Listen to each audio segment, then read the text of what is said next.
Welcome to the No BS Spiritual Book Club's live streaming interview series, where leading new thought teachers, speakers, and authors share the intimate stories behind the 10 best spiritual books that inspired them the most on their spiritual journey. From well-known classics to hidden gems you might never have heard of, the No BS Spiritual Book Club saves you time and money by sharing reliable recommendations from those who've walked the path before you. The No BS Spiritual Book Club, the only no BS guide to the best spiritual books to inspire your own journey of self-discovery. Here's your host, founder of the No BS Spiritual Book Club, Sandie Sedgbeer. Hello and welcome. Joining me today to share the 10 best spiritual books chosen from his collection of over 3,000 volumes is author, filmmaker, UFO enthusiast, avant-garde spiritualist, and host of the award-winning New Realities TV series, Alan Steinfeld, whose latest book, Making Contact, Preparing for the New Realities of Extraterrestrial Existence, has been described as the perfect book for anyone who wants extensive details of ET existence. And yes, we are going to hear more about that later in the show. But first, let's learn about Alan's journey from would-be psychologist to consciousness explorer, TV producer, and host and MC of the largest UFO event in America, Contact in the Desert, through the lens of the 10 books that inspired him the most. Alan Steinfeld, welcome. So nice to be with you. Thank you for your invitation. You're welcome. So I'm sure viewers can't wait to hear more about your book, but we are saving that for dessert. What I want to know, first of all, is growing up, you preferred maths to reading. What happened to change that? That's a good question. I was really, it was difficult to read, first of all, because I was taught the wrong way to read. I was taught phonetically, and all I had to do was recognize the letters and know that that was the word. I couldn't sound out everything, but we were taught phonetically, so I wasn't so much into the phonetics of it. I was more into the visuals of the word. So each word they say you have to sound out, and I just taught myself to read, basically. So it was slow. I was a slow reader. I didn't feel comfortable reading. And so math was a really great way to exercise my mind and see the world that way, logically. But then in high school, this is where it made the difference. We had to take English literature, and we're told to read The Scarlet Letter, which was the first American classic by Nathaniel Hawthorne. And it was so descriptive, and I was very visual, and it was very much, I would see pictures when I would read. So it helped me see that world that the author was describing. And also the other thing about novels is that you feel what the characters are feeling. So I was able to sense the emotions in that book and said, wow, there's this whole world that I had ignored because I didn't like reading. I didn't like the basics of ridiculous books they teach you to read in like elementary school, see Dick and Jane run, all that. And I just felt like I was seeing a new world through literature for the first time, 11th grade. Yes. And then you went to college to study psychology and uncover the secrets of human behavior, only to have that intention derailed by D.H. Lawrence's Women in Love. What was it about that book that had you switch your major to literature? Well, I went to study psychology because I wanted to understand why people behaved a certain way. And then we just get statistics. We got very dry psychological, not even insights, but theories. And Freud was interesting. But this literature course, I started to understand there was motivations in these characters. There was psychological backgrounds. And Lawrence, I haven't read a lot of him, but he is very much, from what I remember, because it's been a while, the understanding of why people act a certain way. And that's what I was looking for in psychology. And I wasn't getting it in psychology. I was just getting ridiculous theories that didn't mean anything. And these were people in these books that seemed alive and present, and you could understand their thoughts by reading the language of Lawrence and their passion. He's very much into passion, and that was, we're here to become alive and feel our passion. And D.H. Lawrence is one of the best at doing that.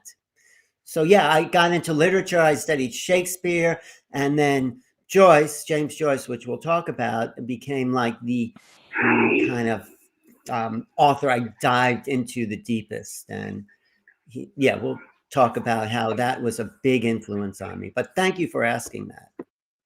So let's start with your list. The first one on your list is Journey to Ixtlan, The Lessons of Don Juan by Carlos Castaneda, which does come up quite frequently on people's lists. And that book was published in 1972. So tell us when it came into your life and what your response to it was.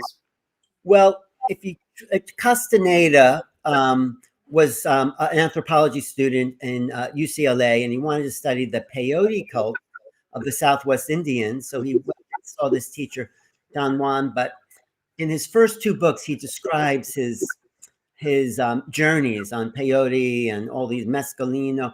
But in the third book, which is The Journey to Ixtlan, he says, it wasn't about all those plants, those hallucinogenic plants. It was about a spiritual understanding of our relationship to the earth, to the cosmos. So that book sort of set me on this understanding of what shamanism was all about. It wasn't hallucinogenics. It was about, as Castaneda says, becoming a people of knowledge, seers, not brujas, sorcerers, which is what he describes his teacher Don Juan in the first two books. In the third book, he says, oh, this is a man of knowledge. And in that knowledge, there are these spiritual insights that talk about the bigger reality, how to see beyond the ordinary dimensions. And that also, reading that, activated an awareness that there is more than just the physical world. So that was a great opening for me. Do you remember how old you were when you read it? I was, I think it was after college, maybe 20 something, 25. And I read all those books. He has about 8 books out by then, that must have been the 80s. I read them all one summer. So I started with those first two, and then the third one, it started to make sense, Journey to Ixtlan and Tales of Power, and these mystical journeys that weren't about hallucinogenic plants. So yeah, 25 is when I was first discovering what they called, I'm sure you remember, the New Age in the 80s. And it became like the old age by the end of the 80s. So I'm still very much New Age, even though it does have a sort of bad name. But yes, it was around that time. So book number 2 is another one that, consistently comes up, not surprisingly. Autobiography of a Yogi by Paramahansa Yogananda, published in 1946. That I do talk to a lot of people, and that is a breakthrough book for a lot of people. I wasn't so much interested in yoga and yogis, but I did pick up that book because it's his personal journey, his going from a kind of questing of knowledge to finding knowledge. And he's very personable in the writing of that book. He's talking to the reader. And I thought that was great. And I realized there was a great tradition in India of mysticism that was exciting. I eventually went to India a few times, although I don't think I want to go back, but I went a few times, and it was it's a whole other world, India. And Yogananda opened me up to those realities, really. He did. So thank you. Book number 3 is an enormously popular New Age classic, and by one of my favorite people, The Crack in the Cosmic Egg, New Constructs of Mind and Reality by Joseph Chilton Pearce. That was published in 1971, and I will forever regret that I never got a chance to speak to him. Did you? I don't think, maybe briefly once, but it was also when he was older and he was in touch with the material he wrote in the 70s, and Beyond the Crack in the Cosmic Egg is also where he goes even further. And, you know, the cosmic egg is this doorway into these other realities based on his Kundalini awakening. And he really broke down the matrix, the mind, the conditioning of us in the West to think a certain way. And that crack is us getting out of the box of this limited way of thinking and seeing, wow, there is a soul in the Western tradition, not just in the Eastern tradition, and that we are capable of tapping into these great parts of ourselves, these potentials that no one had talked about. And he talked about his own awareness that he was greater than his education, his mind, his brain. We're basically brainwashed in the West to think a certain way. And that book, The Crack, is the crack in that mind control matrix. So that's an important book, I think, for anyone. And Beyond the Crack in both those books, and then the other books he did afterwards, are also valuable, because he was a brilliant guy, and he also was good friends with Robert Monroe at the Monroe Institute. So there was this crossover into. My favorite book of his is Magical Child, which I think is required reading for any parent. Oh, thank you for that. Yes, his educational ideas are very important. That's a good one. I think I have it, but I don't think I've read the whole thing. Thank you, Sandie. Thank you. So book number 4. Now, this is one that I haven't come across. It is The Red Lion, The Elixir of Eternal Life by the Hungarian writer Maria Zerpes, and this was published in 1946. It was published in 1946, but it had been written 20 or 15 or 20 years earlier, but it was suppressed because of the war. And it was still sort of suppressed because it was so radical. So this book was first very important to me personally. It's the history of alchemy told through the eyes of an initiate who takes, do you know about alchemy? Do you know the levels of alchemy? So there's something called the Red Lion, which is an elixir that opens up the psyche to how to create the elixir of life, basically. But the book is about this initiate taking that red lion too early in his spiritual development, and he goes down into the darkness of his soul. And you follow the character of lifetime after lifetime, from a very low level of consciousness to his evolution. And it's about 4 or 5 lifetimes in this book, and it's a novel, but you're going through his dark night of the soul and all his trials and tribulations, and until finally he raises up in like the 3rd or 4th lifetime to see the illusion of those dramas, and he meets his teacher, Saint Germain. And so Saint Germain becomes a big part of the last part of that book. And it's an evolution of the soul on a journey to being the master, the magi, the magus. And so I have a personal relationship to the book because I discovered that book in an outhouse in Hawaii. I was on vacation and this book was laying around, and I found out a woman she was actually dying, bought that book for all her friends on Maui, and she wanted them to know this story of because it traces the history of alchemy as well. But I read this and found it and realized it was going out of print because it was published originally in Nashville by a Hungarian translator.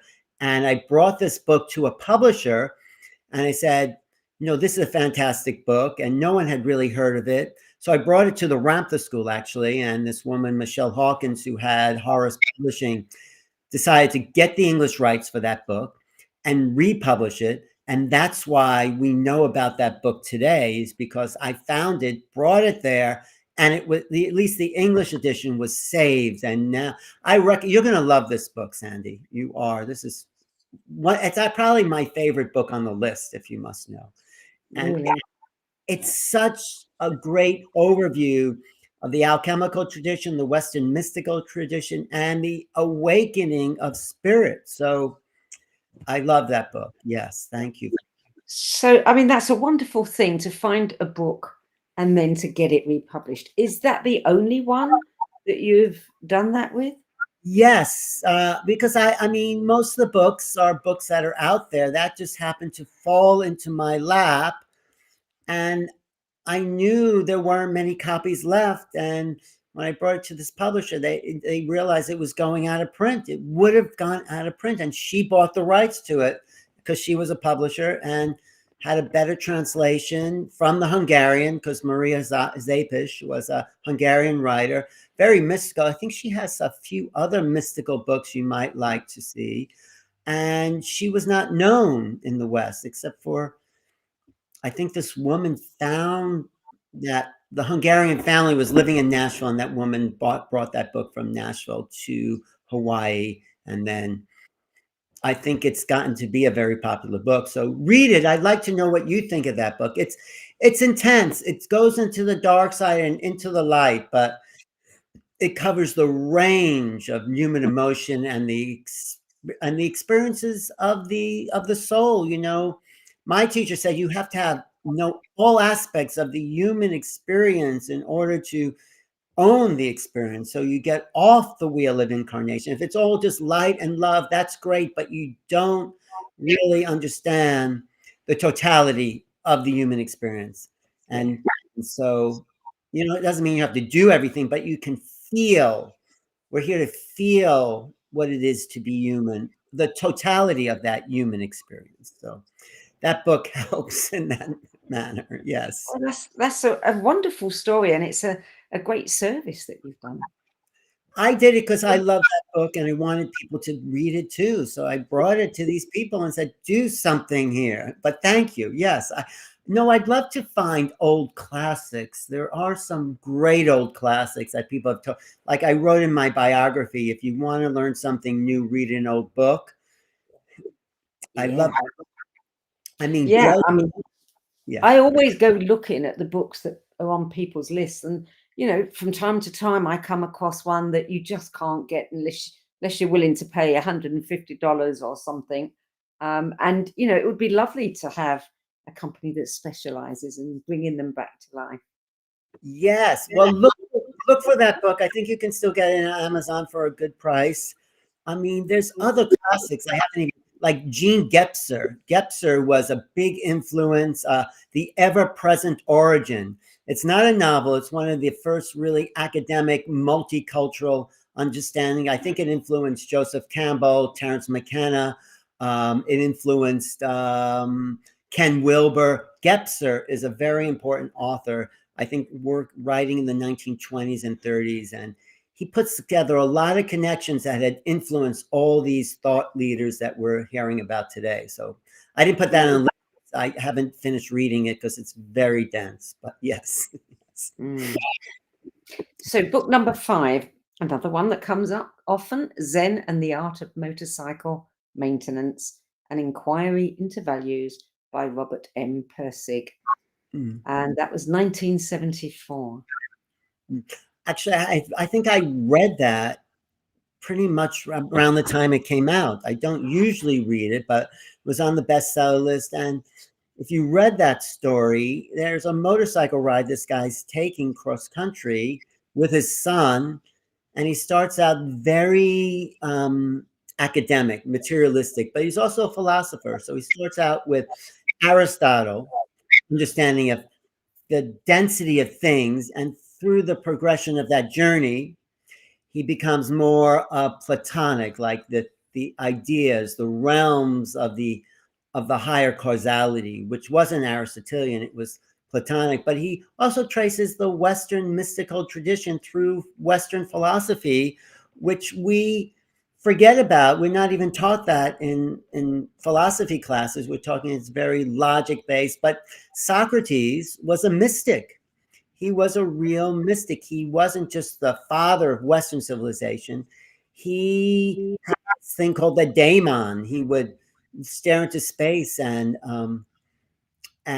get messages on a soul level. So we have a misunderstanding of what Western philosophy is about. And this book, I think, really helps to change that idea.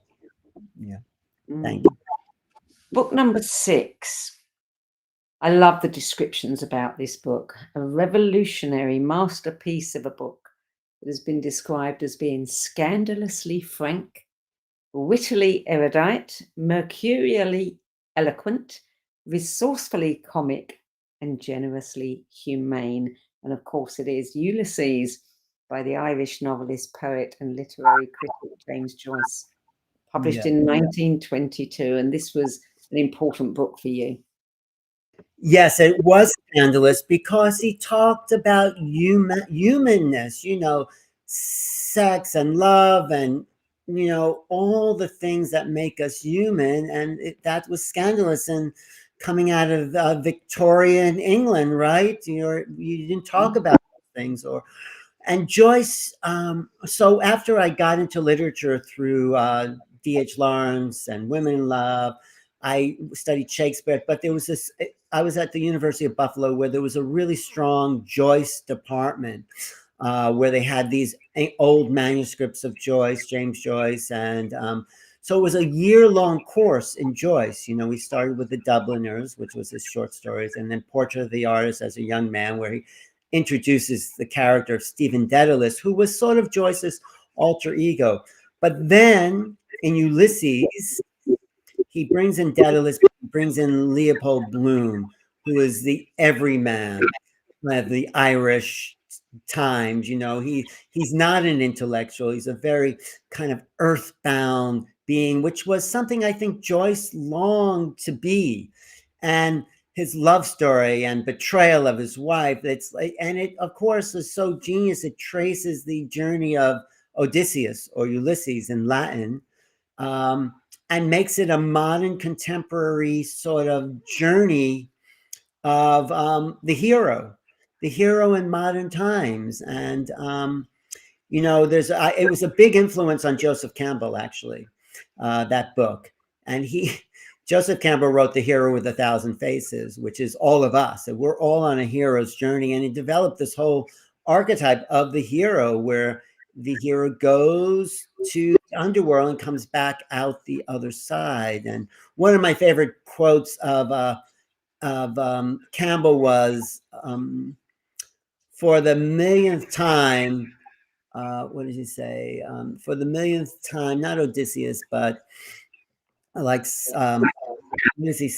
Oedipus crosses the street at 5th Avenue and 42nd Street looking for an adventure, something like that. He takes the whole archetypes of mythologies, which I studied mythology too, and realized what Jung said, that mythologies are not fable stories, but they're myths to live by. They're things that set our journey and connect us to the bigger archetype. So Joyce does that in such an intricate way. The other thing about that book is you're inside these characters' mind. You're thinking their thoughts, which makes it so cathartic. The great thing about literature, novels, is that it's a catharsis release for the reader.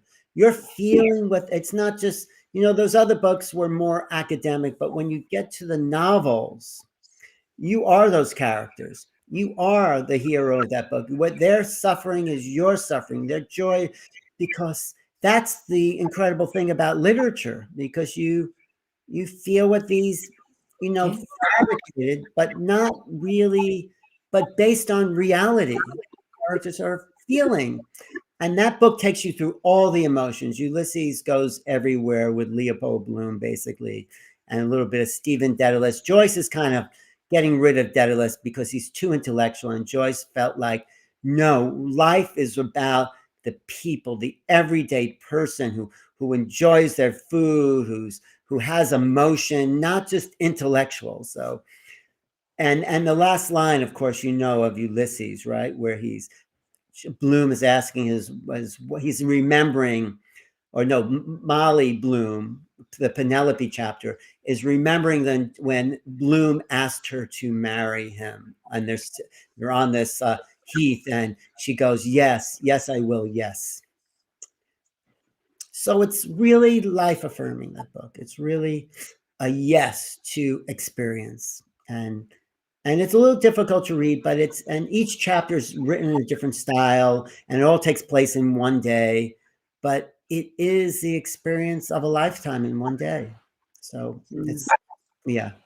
And then this later book, I never could finish Finnegan's Wake, because that was, Joyce's Ulysses is a book for the day, but Finnegan's Wake is a book for the night, where every word means 10 or, more different things. Even the title, Finnegan, end again, wake. It's the wake you leave. It's the wake of a person. It's waking up. So you have to read it each with an intention. You read Finnegan's Wake. Well, how do you want to read that book? So in a way, it's quantum. It's all based on the observer. So, but that's another time we'll talk about that book. Thanks. Okay, we're going to take a short break now. You're listening to a No BS Spiritual Book Club interview and sharing the 10 books that had the biggest influence on his life journey today is filmmaker, UFO enthusiast, and producer and host of the award-winning New Realities TV series, Alan Steinfeld. We'll be back with more of Alan's 10 best spiritual books and some revelations from his latest book, Making Contact, Preparing for the New Realities of Extraterrestrial Existence, after this break. Stay tuned. Om Times TV. Maya Angelou once said that there is no greater agony than bearing an untold story inside you. I'm Sandie Sedgbeer, and when I'm not hosting Om Times Media's flagship radio show, What Is Going On, and the No BS Spiritual Book Club, I help people share their untold stories. Books are my life, my joy, and my passion, and there is no greater reward than helping aspiring writers get their books out of their heads and into the hands of those who are waiting to read them. If you feel that you have a book in you but don't know where to begin, visit sedgbeer.com, click on the Work With Me tab and find out how my experience helping others tell their stories might be just what you've been looking for. That's sedgbeer.com, sedgbeer.com.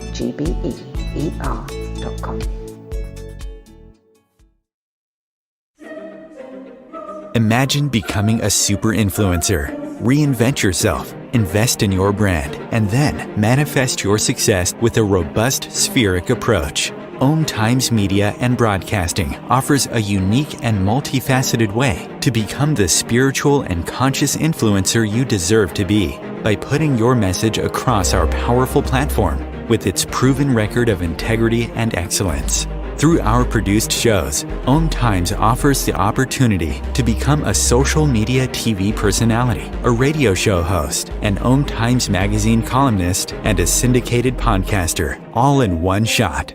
By live streaming your show on Om Times TV and broadcasting it across the extensive Om Times radio and TV networks, you become more than a host. You become an ambassador and a force for positive change. Om Times. Open yourself to the possibilities. There are 16 million children struggling with hunger in America. That's 1 in 5 daughters, sons, neighbors, and classmates who don't know where their next meal is coming from. Yet billions of pounds of good food go to waste every year. It's time we do something about it. Feeding America is a nationwide network of food banks that helps provide meals to millions of kids and families in need. Visit feedingamerica.org to help them feed even more. Together, we can solve hunger. Together, we're feeding America. Welcome back. Alan Steinfeld, book number 7, 100 Years of Solitude, by Gabriel Garcia Marquez, published in 1967. Do you get that book a lot of times? Do you ever get that? Not as much as one might hope to. or expect. Yeah, it's definitely not in the top 10 of the top 10s.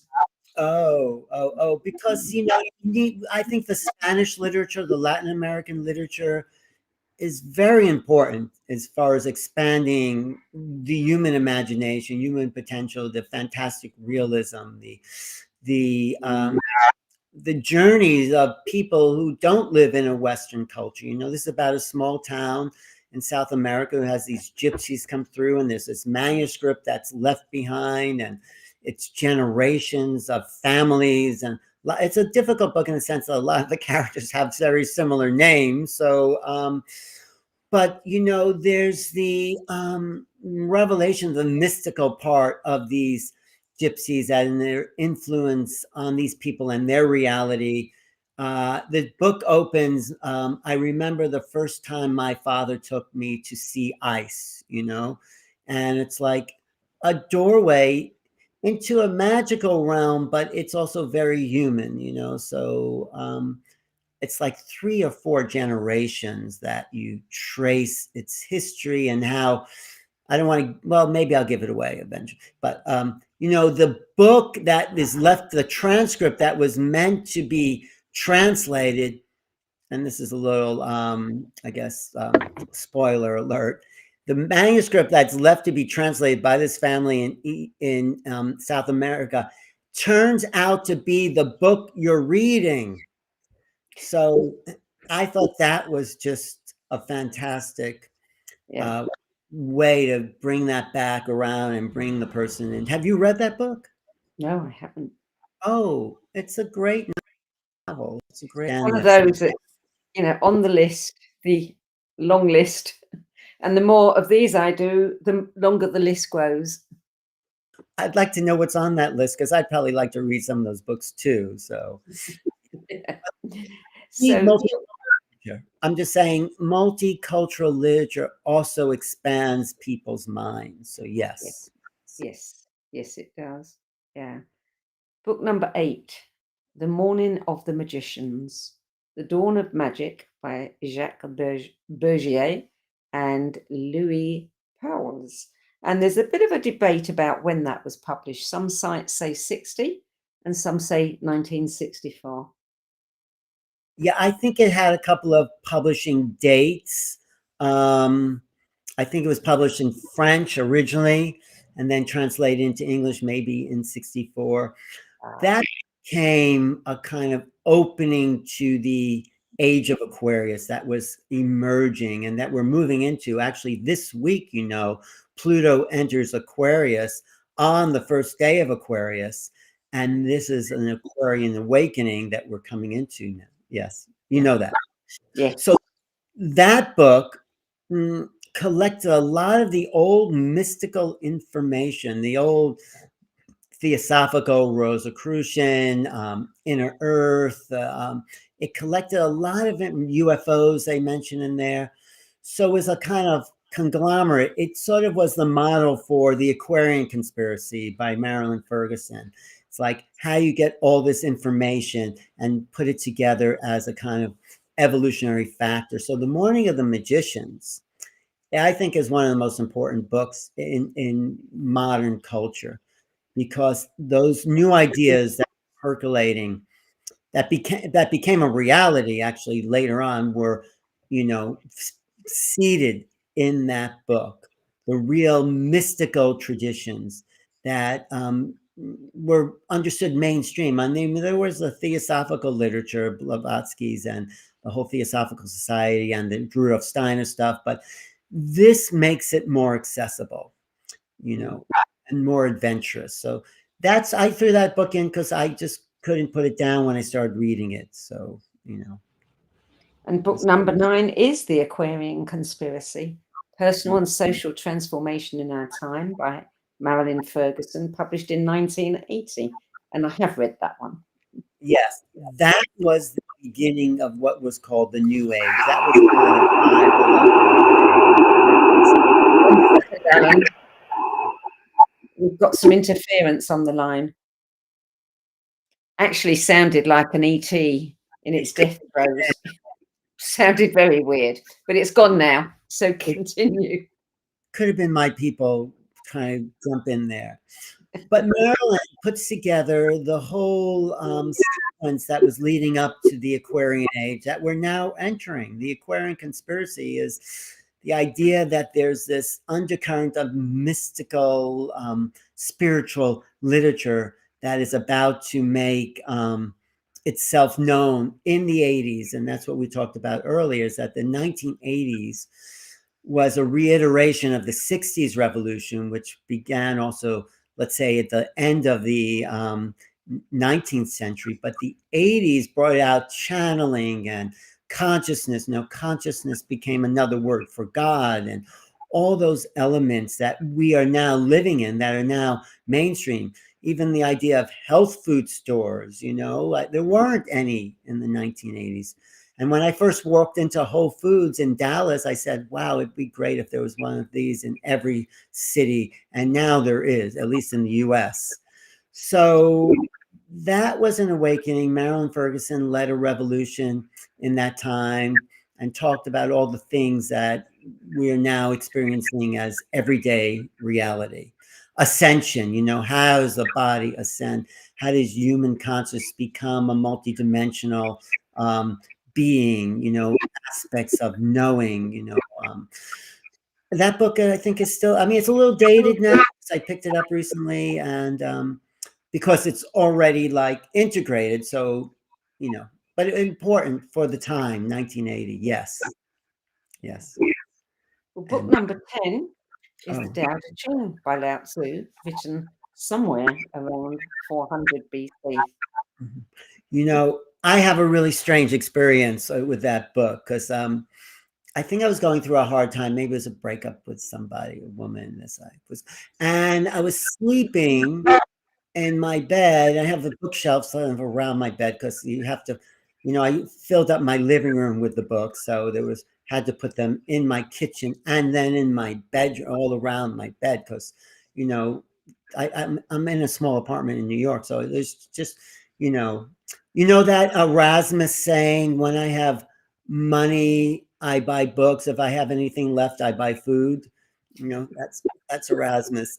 But so I was dreaming, I was having this kind of lucid dream, and I saw all this energy coming off the books that were on my shelves, but there was one book that didn't have any energy coming off of it.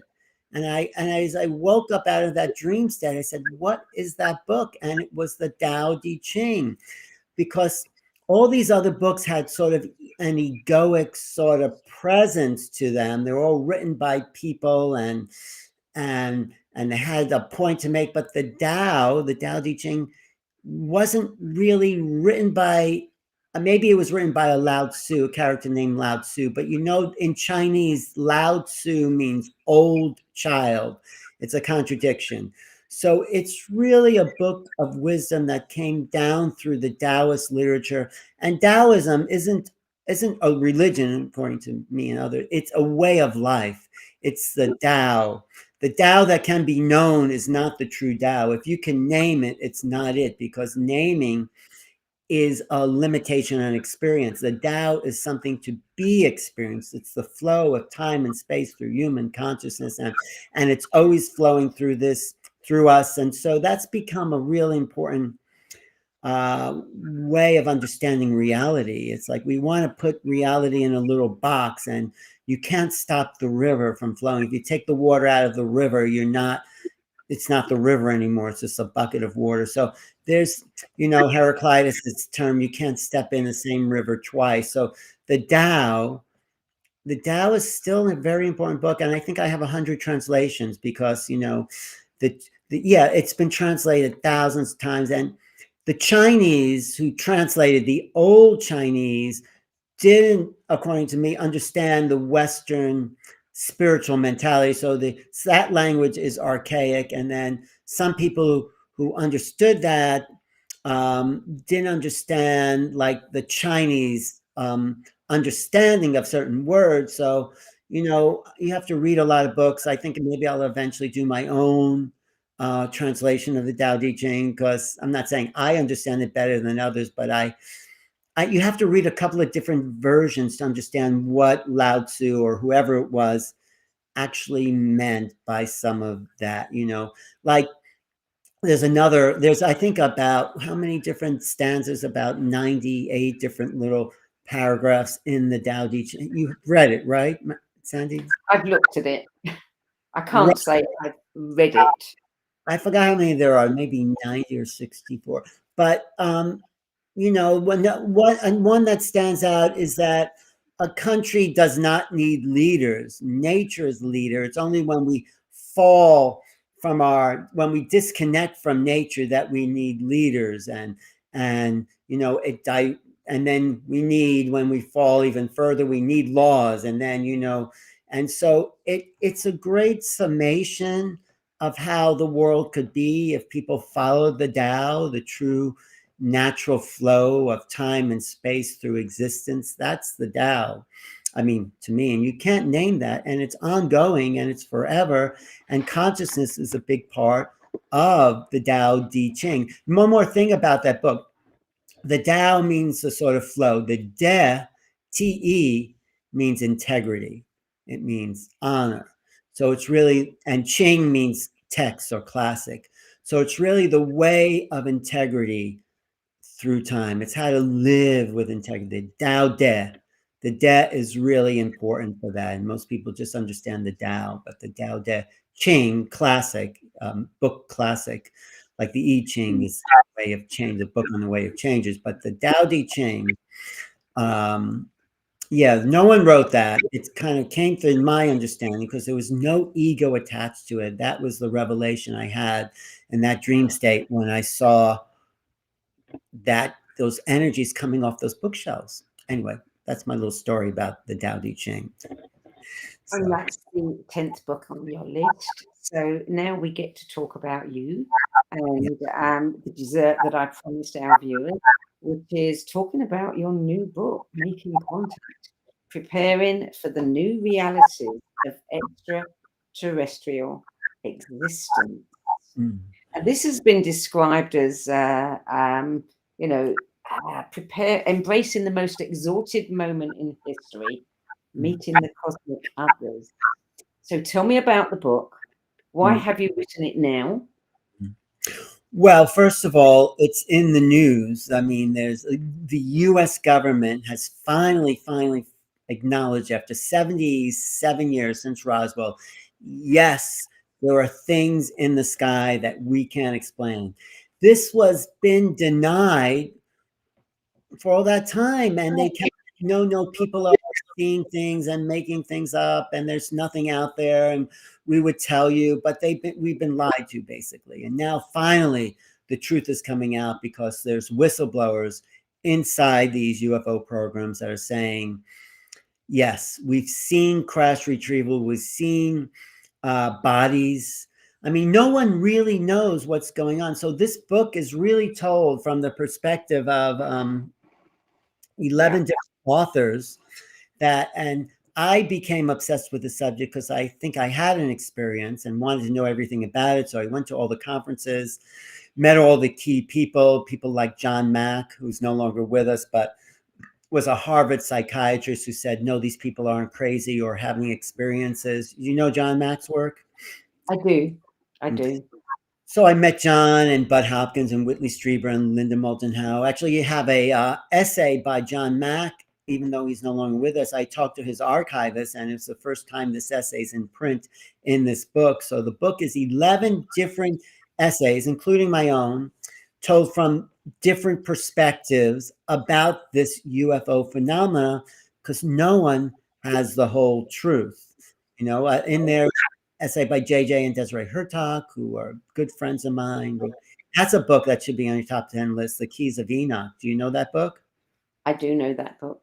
Right. I'm actually sitting in their home right now. But anyway, but so all these great researchers and scholars have contributed to this book to give this big perspective about what could really be going on. And I don't think the government knows the whole secret. I don't think even the experiencers know. We need it to, because it hasn't all been revealed. We're in this huge time of transition, of transform from an old age to a new age, from an old way of thinking about our place in the cosmos. Like Darwinian theory says life is a freak of nature, it's accidental.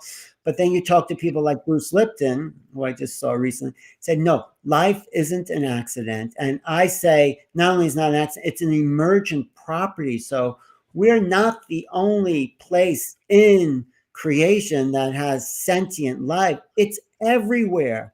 And we've been, I think, lied to. Also, the materialistic point of view has kept us in this little box thinking, no, it's all causal accidents and nothing has any meaning.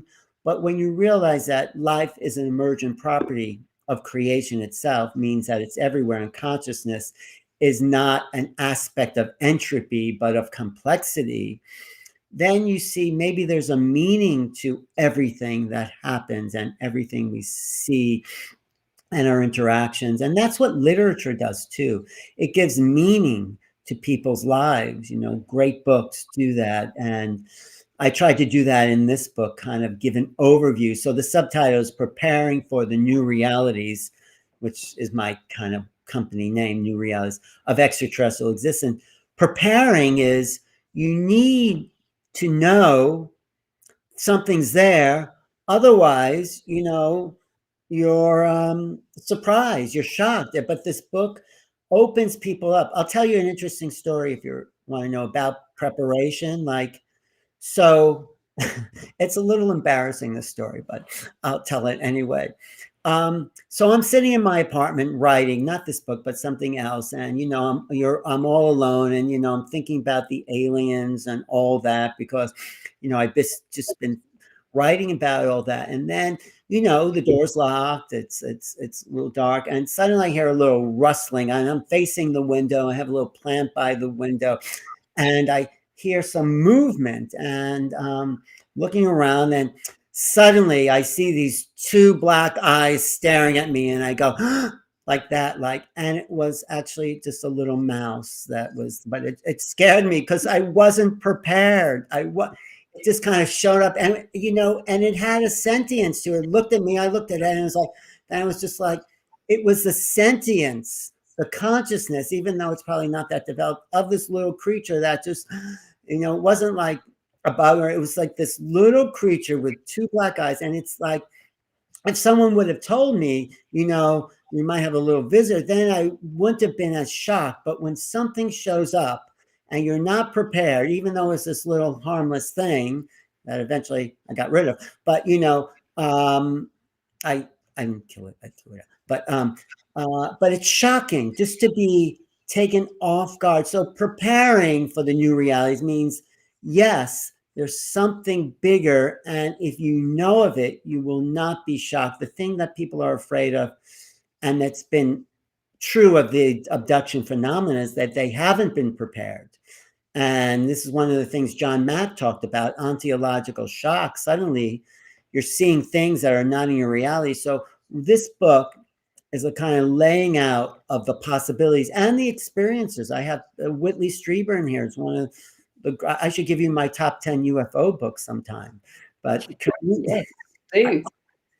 I almost put Communion, which is such an important book that also prepares people. But preparing it from multiple perspectives. George Norrie writes the introduction from his perspective, and I have my story of my contact. So we're coming into a time where we need to know reality is not what we think it is, and the more we can know that, the more prepared we are to meet the others, because they're showing up.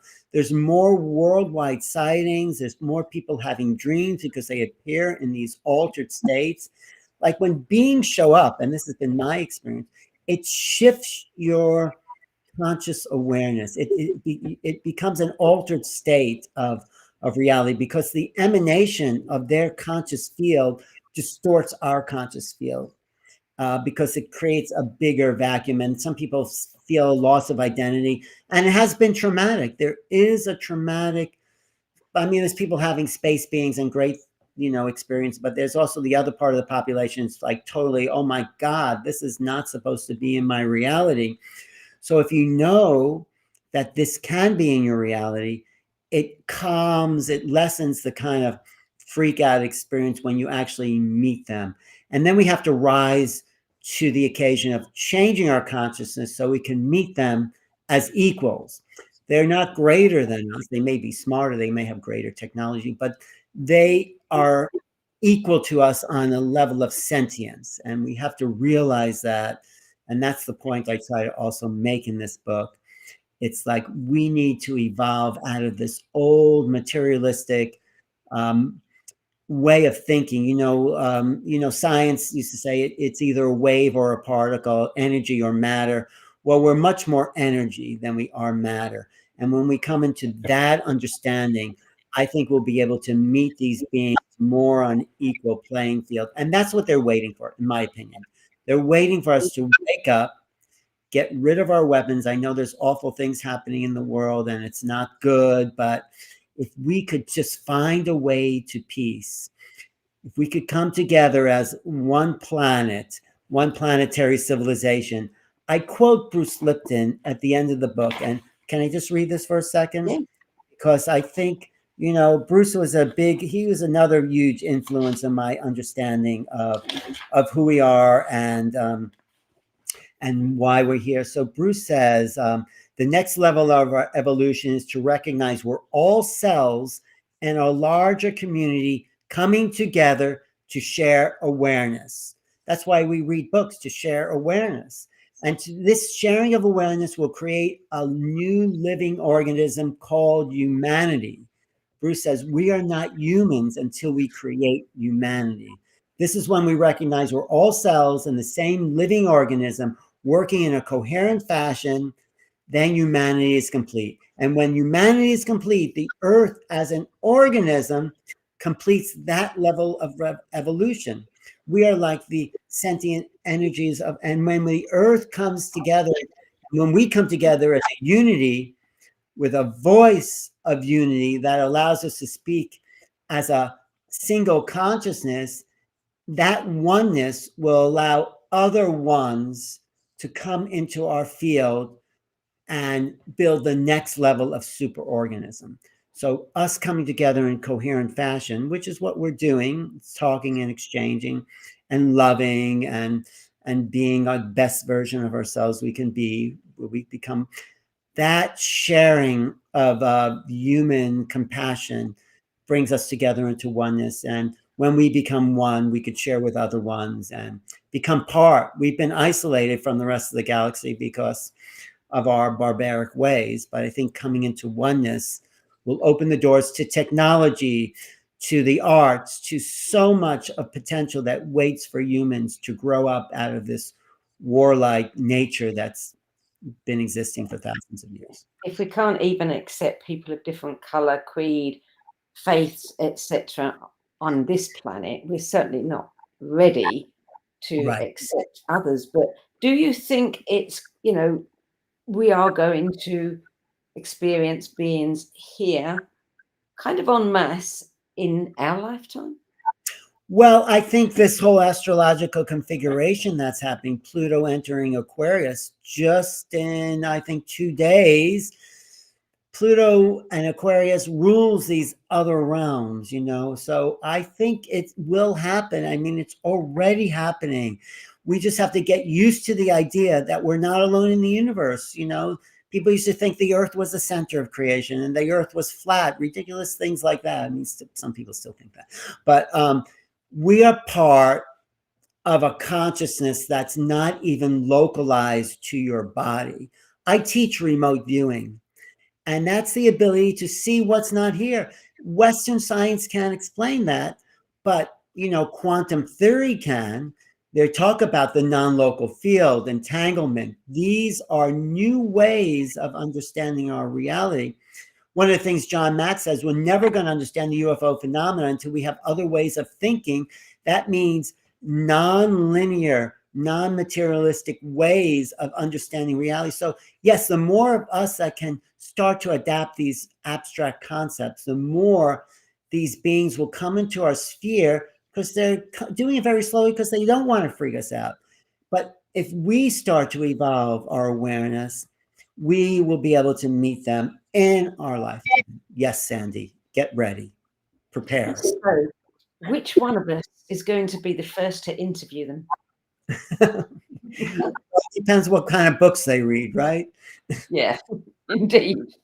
Indeed. No, Well, yes, no, it's been fun. Yes. It's been great fun, Alan, and thank you so much for adding your 10 best spiritual books to the No BS Spiritual Book Club's library recommendations, and making contact, preparing for the new realities of extraterrestrial existence is published by St. Martin's Essentials. And Alan and I will be doing another interview solely about the book, and you can also catch up on Alan's interviews on youtube.com/new realities. And you can So, get you can order the book on Amazon, actually. good. Yeah, thank you for that. So this show is also available as a free podcast on the Om Times website and on Spotify, iHeartRadio, and all the major podcast platforms. So that's it for this week. I'm Sandie Sedgbeer. I'll be back at the same time next week with another 10 best interview for the No BS Spiritual Book Club. Till then, it's goodbye from me, and thank you again to Alan Steinfeld. Thank you, Alan. Thank you.